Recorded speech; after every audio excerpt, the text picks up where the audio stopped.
Hey, it's me, Lena. It's Tuesday afternoon, and I've decided to come outside and take a little midday stroll in my backyard, and then out with Maddie. Here's the thing. Some of my favorite things, one of them is I just got back from a trip in Boulder, Colorado. Boulder is one of my favorite places on earth.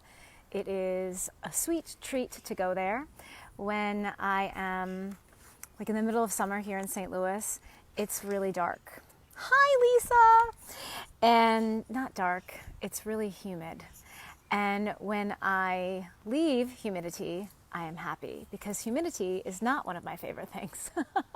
So I jump on a plane every year, Father's Day weekend, and I go to Boulder, Colorado for a yoga festival called Hanuman Festival.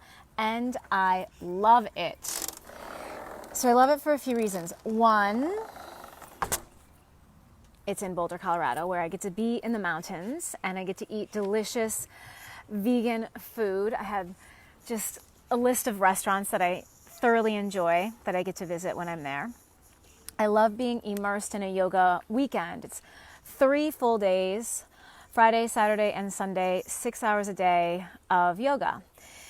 And it's amazing. And you get to pick your teachers. They have and your classes. And I always learn something new. And this year, it felt really good to go because I haven't gone on a yoga retreat. I typically go on a yoga retreat in the winter because it gets me out of the cold weather here. But I didn't this year. So Hanuman was my first real intense immersion into yoga practice this year, and I took full advantage of it.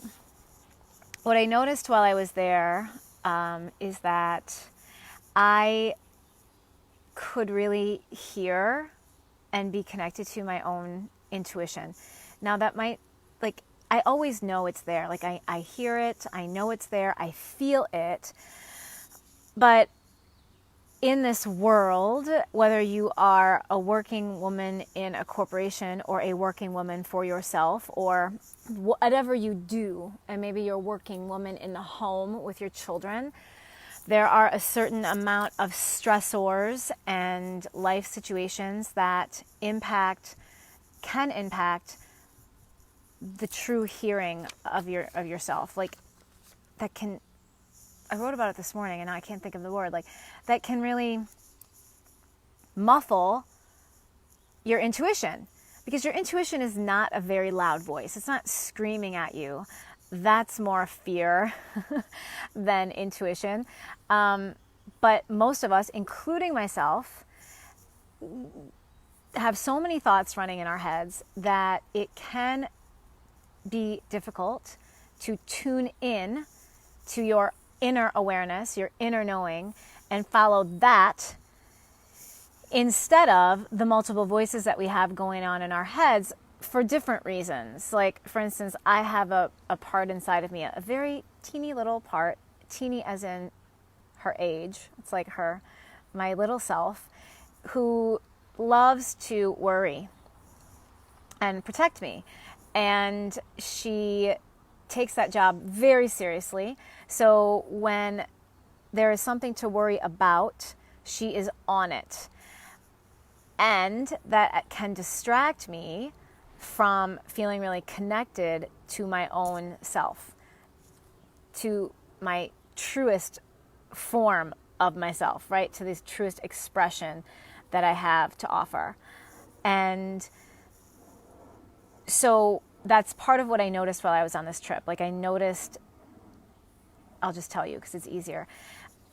I declared a few weeks ago, not even, like 2 weeks ago, that I would be interested in a part-time gig, a part-time pharmaceutical gig, and I wanted 3 things. Car allowance, insurance, and the ability to move within the organization, meaning like moving out.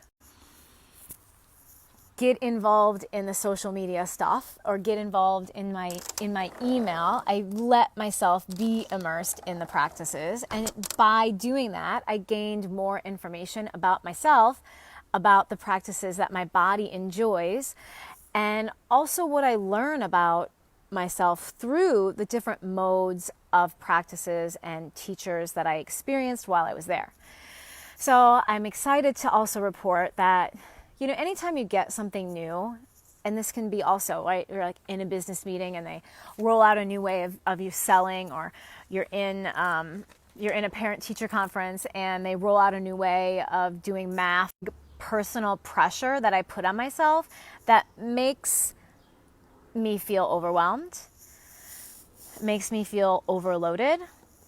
And I know I'm not alone, because when you're meeting a person, real life doesn't really exist in scenarios on The Bachelor. Just like real life doesn't really exist when you're immersed in a 3-day yoga experience. Like, you're in that experience and then you go back out into the world, and that is what challenges you to stay in your yoga in this particular situation.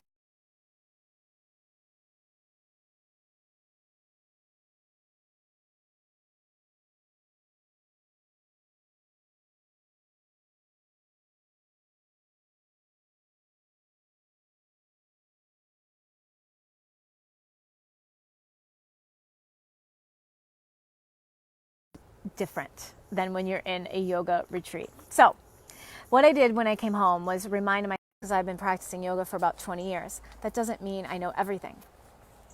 And also, what are some, I just said, well, what's like one or two things that I can add that actually complement what I'm already doing, so it doesn't feel like I am taking on a whole new morning routine or putting a whole new system into place, 24 hours after I get back. And I added those two things this morning, and they were super simple. And if you want to know what they are, just comment on the video, and I'm happy to share a video of what I do in my morning, like how I wake up and get into my body. And that results for me by just taking one or two things from what I learned into my life, means that I'm at peace with what I added. My mind is not overloaded or overwhelmed because I tried to add too much, and I feel a lot more calm. And I also feel like I'm still processing a lot of the information and the experience that I had. So I just got on to share with you those things. And since I didn't give you two of my other favorite things, so Boulder counts, yoga's the other, and then chocolate. Chocolate's probably one of my other favorite things, at least. Not at least, but for sure. Vegan, delicious chocolate brownies. Very delicious. The way to my heart, for sure. So have a happy Tuesday, everybody. If you're watching this later, I'd love to know what resonated with you, what you feel like you connected to.